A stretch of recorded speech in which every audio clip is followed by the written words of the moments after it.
C'est la télé désenchantée. Pour ceux qui œuvrent à un monde meilleur, c'est la télé désenchantée. Eh bien, bonjour à tous, bonjour mes chers amis, bienvenue sur la télé désenchantée. Je suis aujourd'hui avec Isabelle Caron. Merci beaucoup de m'accorder ce moment. On est accueillis aujourd'hui au restaurant à la brasserie Angèle sur Beauvais. Donc, un petit merci à eux en tout cas de nous avoir mis dans un petit cocon. On va remercier aussi Valérie du Centre Saphir qui nous a dit, en tout cas en rapport. Donc, merci à toi Valérie. Un petit coucou parce que c'est une fan de la télé, tu sais. Voilà. Tu me disais que finalement tu avais toujours un petit peu percé dans le voyage. Mes parents ont vécu 4 ans à l'île de la Réunion. J'ai été privée de ça puisque je suis née sur le territoire français après la retour. Et d'entendre leurs histoires, raconter ces 4 années de vie, tout ça m'a donné envie d'explorer d'autres territoires un jour. Et j'avais eu enfant un baigneur de couleur noire parce que voilà, ça traduisait mes envies de voyage. Et puis je les ai oubliés un petit peu parce que je suis partie dans mes études, je suis entrée dans un milieu sérieux, etc. J'ai perdu un petit peu cette notion-là. Et voilà, donc j'ai eu la chance de pouvoir à nouveau voyager à l'occasion des 10 années de mariage avec mon mari. On avait envie de faire un truc un peu différent, un peu fou. On a pris les billets d'avion pour Dakar, au Sénégal. Et puis après, sur place, on a pris les transports en commun et on est passé de ville en ville pour aller explorer quelques villes de ce pays. Et alors, pourquoi Dakar et pourquoi l'Afrique? Pourquoi l'Afrique? Parce que c'est un continent différent du nôtre et à la fois proche géographiquement, donc facile en avion, 5 heures de vol, etc. On a envie vraiment de voir autre chose. Et donc on n'a pas été déçus. Donc Dakar, c'est la ville mythique pour le Paris-Dakar. Enfin, on l'entendait comme ça en tout cas au départ. Et donc on a voyagé, on prenait des taxis boats, etc. avec nos sacs à dos.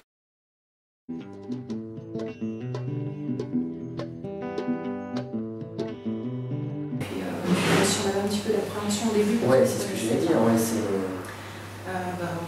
aperçu que c'était des gens charmants et que c'était vraiment un pays dans lequel c'était facile de bouger parce que y a des gares routières partout, donc ça navigue vraiment beaucoup dans ce pays.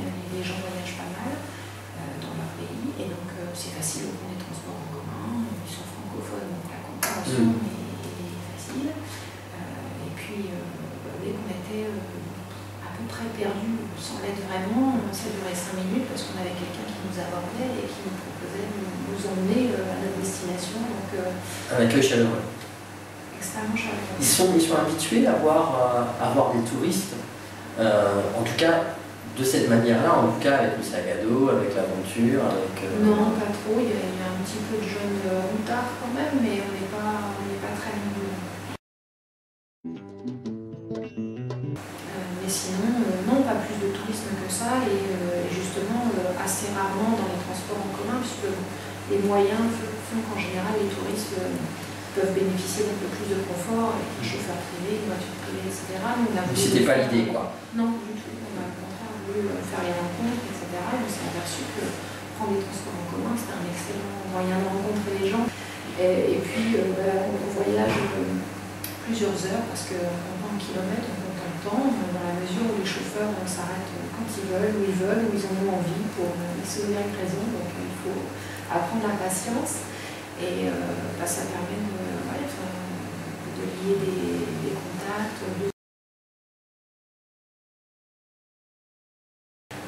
Et puis ça a permis de connaître les chants sénégalais, parce que la voiture, ça chante, c'est sympa. Et alors du coup, le voyage, il a duré combien de temps finalement? Le premier voyage, il a duré seulement 10 jours. 10 jours. Et donc du coup, on revient en France. Il se passe quelque chose dans la tête, non? Oui, même si effectivement le voyage a été bref, c'est sûrement celui qui nous a le plus marqué, parce que c'était le premier probablement, et on a mis 2 bonnes semaines avant de se recadrer dans notre vie. Il y a un jour une rencontre avec cette association du Sénégal, j'aimerais que tu nous en parles.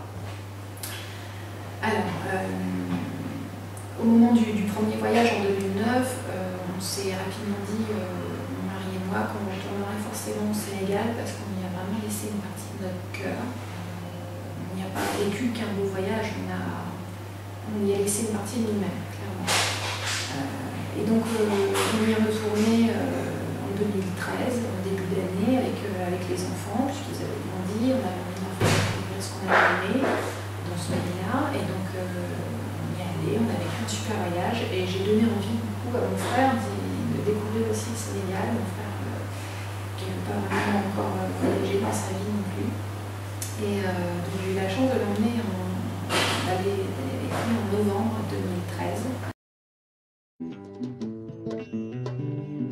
J'ai embarqué mon frère et toute la petite tribu dimanche matin en pirogue, parce qu'on était tous complètement émus par cette messe sans être croyants, pratiquants.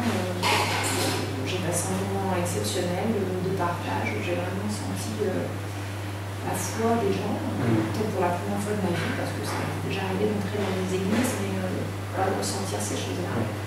Et les chants, les tam-tams, la ferveur de cette messe, voilà, m'a donné vraiment des frissons alors que je suis pas croyante.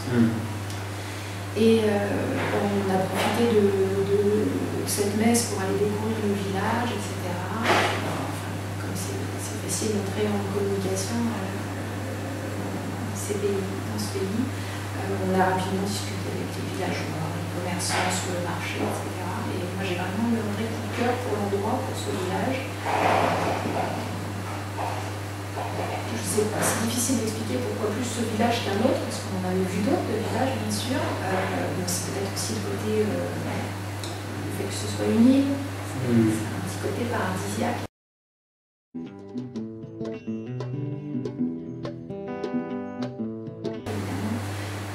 Plus sympathique et puis du coup un peu reclus. Et puis c'est un vrai périple pour y accéder, quoi. C'est ça, c'est un petit peu un mini parcours de combattant. Un mini parcours de combattant.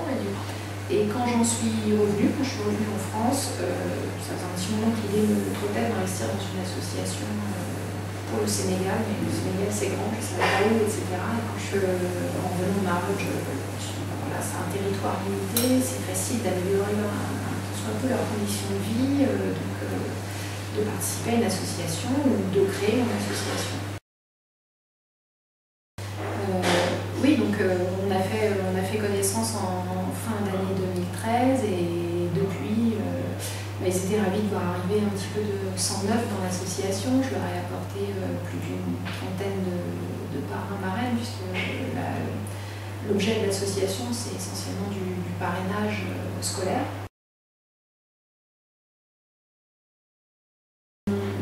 Élue vice-présidente à la dernière assemblée générale du mois d'avril. Et du coup, on ouvre une antenne à Beauvais. Donc, je cherche des adhérents sur Beauvais. Alors, quand on fait partie d'une association comme ça, est-ce qu'on voit les fruits de son investissement en temps, etc. Comment ça se passe? Est-ce que tu peux nous en parler un peu plus? L'avantage d'une petite association comme celle-là, il y a 250 adhérents, c'est que c'est justement très personnalisé. Quand on s'y rend, on voit forcément en direct, puisqu'on peut faire connaissance de l'enfant que l'on parraine, etc. Et puis de toutes les familles que l'on veut rencontrer. On se rend utile pour l'association, c'est assez sympa. Et puis quand on n'a pas la chance de s'y rendre ou pas l'envie, on peut correspondre à distance avec l'enfant parrainé, puisqu'on peut lui remettre des cadeaux. Dans l'autre sens, en général, les familles nous remettent aussi des cadeaux à remettre aux parrains et marraines français. Donc il y a une vraie personnalisation, un vrai échange sans avoir obligatoirement à se déplacer, à se rendre là-bas. Qu'est-ce qui te permet toi justement de continuer? C'est quoi la flamme? C'est quoi cette énergie finalement que tu y mets, où tu la trouves quoi? Où je trouve l'énergie, c'est parce que je sais que j'y retourne bientôt et que je vais pouvoir les voir profiter de ce qu'on leur apporte, tout simplement. Et puis, quand on est là-bas, ils nous rendent tellement à 200% que voilà, on revient des batteries complètement chargées. Et c'est pas très difficile d'avoir l'énergie ici pour améliorer leurs conditions de vie là-bas. Il faut pas forcément beaucoup de choses, ça prend forcément du temps, s'investir dans une association. Le temps, on le trouve là où on a envie de le trouver. Voilà, c'est une question de choix. Donc,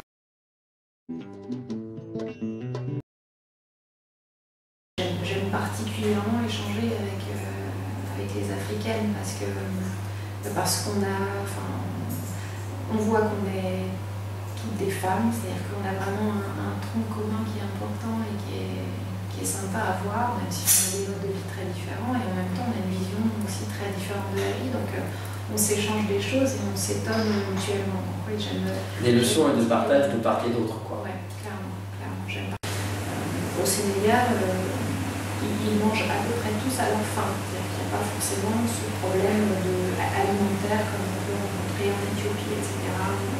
D'accord. Il y a raison de ça, de famine, etc. La vie n'est pas forcément facile parce qu'au quotidien, ils se demandent, ils gèrent vraiment leur nourriture au jour le jour. Ils arrivent à manger.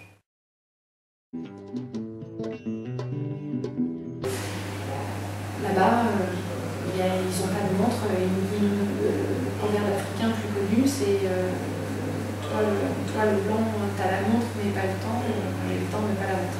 C'est joli. Et on travaille avec ça, on est confronté à ça dans le cadre de l'association, dans le cadre de l'émission sur place, parce que nos réflexes d'Européens, c'est de donner des rendez-vous à nos représentants locaux à telle heure, il ne faut jamais les attendre pour leur dire, donc nous on est prêts. C'est être là tel jour, une bouteille d'eau, super prêts à partir visiter les familles, et puis ils arrivent quand ils arrivent.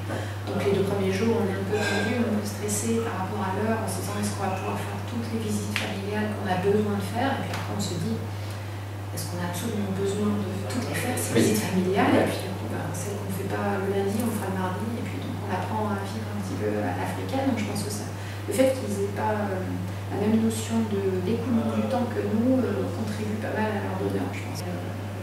T'arrives, toi, quand tu reviens de ces voyages, à chaque fois, de faire le switch, de revenir, de repartir à ton quotidien d'européenne, de revivre avec la montre, avec tout ça, avec... C'est de plus en plus difficile. C'est de plus en plus dur. Ouais, c'est de plus en plus difficile pour plusieurs raisons. C'est que maintenant on y va pour l'association plusieurs fois dans l'année. Là, depuis 1 an, j'y suis allée 1, 2, 3, j'y retourne en juillet. Donc ça fait 4 fois en période rapprochée. Et donc forcément sur des durées de plus en plus longues. Là, en juillet, on y va pour 4 semaines. Et c'est vrai qu'à chaque fois, on en garde un morceau. Donc j'ai pris l'habitude de plus porter une montre et ça me va bien. Je regarde l'heure sur l'ordinateur, j'interroge les gens. C'est aussi parce qu'on sait qu'à moyen terme, on vivra sûrement là-bas. D'accord, il y a un projet. Oui, c'est ça, il y a un petit projet, un gros projet. Mais quand les enfants seront indépendants, de changer complètement de vie et vivre une deuxième vie là-bas. J'ai repensé longtemps après aux baigneurs noirs que j'avais quand j'étais môme, parce que ça allait sûrement dire quelque chose. C'est un appel.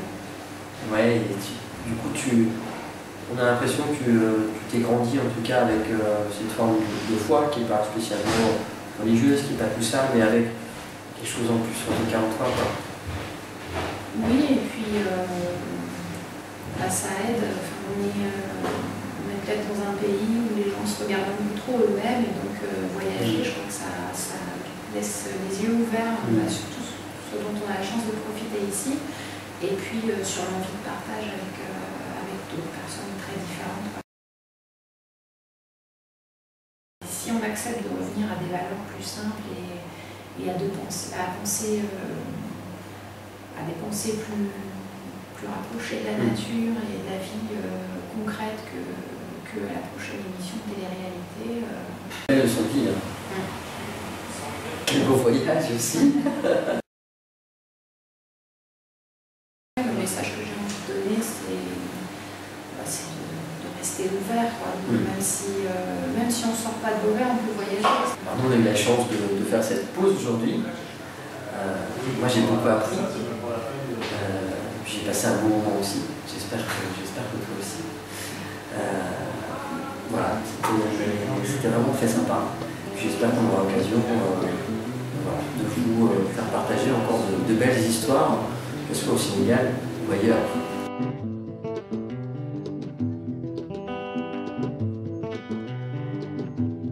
Merci à toi. Je vous embrasse très fort. C'est la télé désenchantée. Pour ceux qui œuvrent à un monde meilleur, c'est la télé désenchantée. Pour ceux qui aiment partager, c'est la télé désenchantée. Pour ceux qui veulent trouver le bonheur, c'est la télé désenchantée. Toi aussi tu peux la partager.